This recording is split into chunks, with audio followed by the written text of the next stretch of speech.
Se escreve Reinigent. Isso aí, no Direto ao Ponto desta segunda-feira, já está conosco o médico psiquiatra Rafael Moreno. Hoje vai falar sobre o tema: a aprovação de pílula nos Estados Unidos pode revolucionar o tratamento de depressão pós-parto. Bom dia. Bom dia. Então, boa notícia sobre essa questão do tratamento da depressão pós-parto.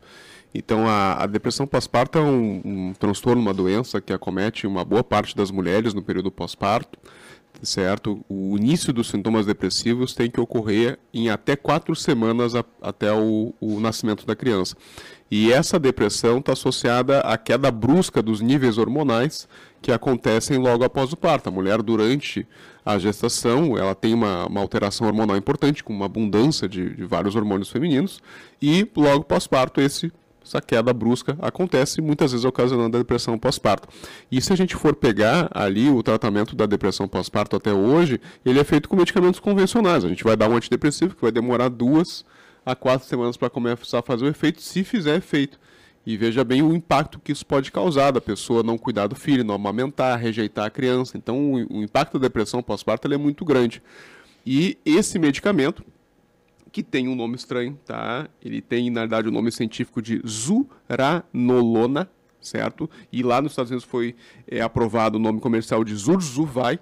É um comprimido que é tomado à noite por 14 dias, junto com uma refeição mais pesada, certo? Ele pode dar um pouquinho de sonolência como efeito colateral, mas tem uma resposta já na primeira semana, tá? No combate dos efeitos antidepressivos. Ele não é um medicamento que age lá como os antidepressivos convencionais, que vão fazer o aumento da serotonina, da noradrenalina, da dopamina. Ele vai justamente mexer nessa parte hormonal e aí vai fazer com que os sintomas contra a depressão sejam realizados. Tá? Ainda não tem no Brasil, certo? Mas é uma coisa que a gente tem que ficar atento aí, porque em algum momento, provavelmente, algum laboratório vai trazer para o Brasil.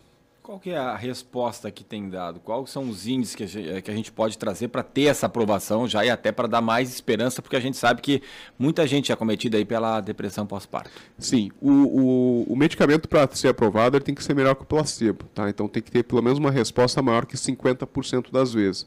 Tá? Na pesquisa que foi divulgada não está aparecendo o índice de resposta, tá? Mas provavelmente deve ser em torno de uns 70% de resposta já em 2, 4 semanas. E qual é o índice de mulheres que apresenta depressão pós-parto?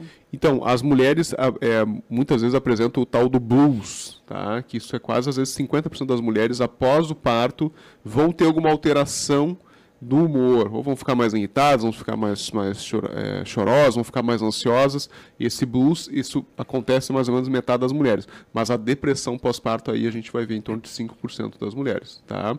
Muitas remitem de forma sem um tratamento específico. É muito incomum as mulheres começarem o tratamento de depressão pós-parto, tá? Mas lembrando que a depressão pós-parto, se não tratada de forma adequada, ela pode evoluir para quadros mais severos de depressão, e muitas vezes a gente vai ter quadros de depressão psicótica pós-parto, que muitas vezes, às vezes, começa o transtorno bipolar nessas situações, então a gente tem que ficar muito atento, tá? Lembrando que a gente ainda tem um subdiagnóstico, um subtratamento da depressão pós-parto no Brasil. Poucas mulheres realmente recebem o tratamento adequado.